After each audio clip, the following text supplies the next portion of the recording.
Hello everyone, আসসালামু আলাইকুম। চলে আসলাম নতুন একটা ভিডিও নিয়ে। এই তো আজকে দুপুরে কীভাবে রান্না করছি সব কিছু থাকবে এই ভিডিওতে।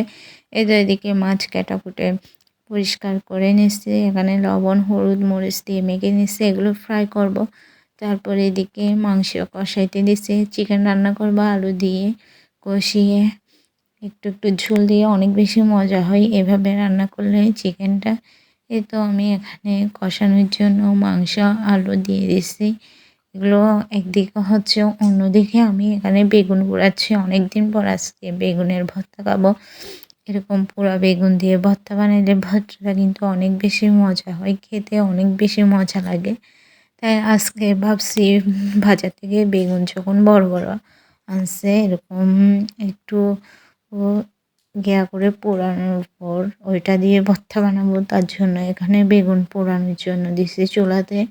গ্যাসের চুলাতে একটু পোড়াইতে কষ্টই লাগে আমার, কারণ বারবার এদিক ওইদিক করে দিতে হয়। এরপর পুড়ে এত সুন্দর করে এখন পুড়ে নিচ্ছি যাতে কোথাও শক্ত না থাকে ভর্তা করার সময়। এরকম পোড়া বেগুনের ভর্তা কিন্তু গরম গরম ভাত দিয়ে খেতে অনেক বেশি মজা লাগে। এ তো আমার বেগুনটা প্রায় পোড়ানো শেষ হয়ে গেছে, এখন আমি এটা এখন চুলা থেকে নিয়ে ফেলবো। এই তো সব দিকে ঘুরিয়ে ঘুরিয়ে পোড়াচ্ছি যাতে কোনো দিকে শক্ত না থাকে।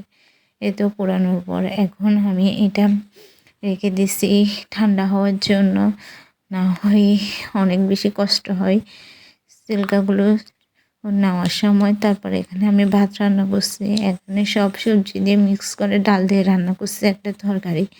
তারপরে এখানে শিম রান্না করছি, আলু দিয়ে শুটকি দিয়ে রান্না করছি। তারপর এখন এই বেগুনটা ভর্তা বানানোর জন্য নিচ্ছি। তারপর এদিকে কচুর ডগা রান্না করছি, এগুলো অনেক মজা হয়েছে।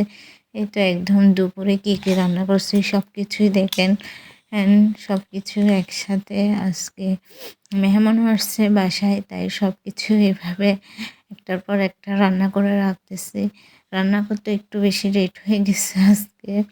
এই তো এদিকে চিকেন কষানো হয়ে গেছে, আমার পিছন কষিয়ে আলু দিয়ে রান্না করে গেছি, এটা কিন্তু অনেক বেশি মজা হয়েছে। তারপরে এদিকে মাছ ফ্রাই করতেছি, মাছগুলো এরকম ফ্রাই করে খেলে কিন্তু অনেক বেশি মজা লাগে গরম ভাত দিয়ে। এই তো বাকি মাছগুলো আমি ফ্রাই করার জন্য তেলে দিয়ে দিছি, এগুলো কিন্তু অনেক বেশি মজা হয় এরকম ফ্রাই করার পর যদি গরম গরম ভাতের সাথে খাওয়ানো যায়, অনেক বেশি মজা হয়। এই তো আজকে আমার রান্নাবান্না এগুলো সব কিছু ছিল। বাসায়ও মেহমান ছিল, তাই তাদের জন্য তাড়াহুড়া করে এগুলো সব রান্না করছি। প্লিজ সবাই আমার চ্যানেলটা লাইক কমেন্ট শেয়ার করবেন। ধন্যবাদ সবাইকে। আসসালামু আলাইকুম।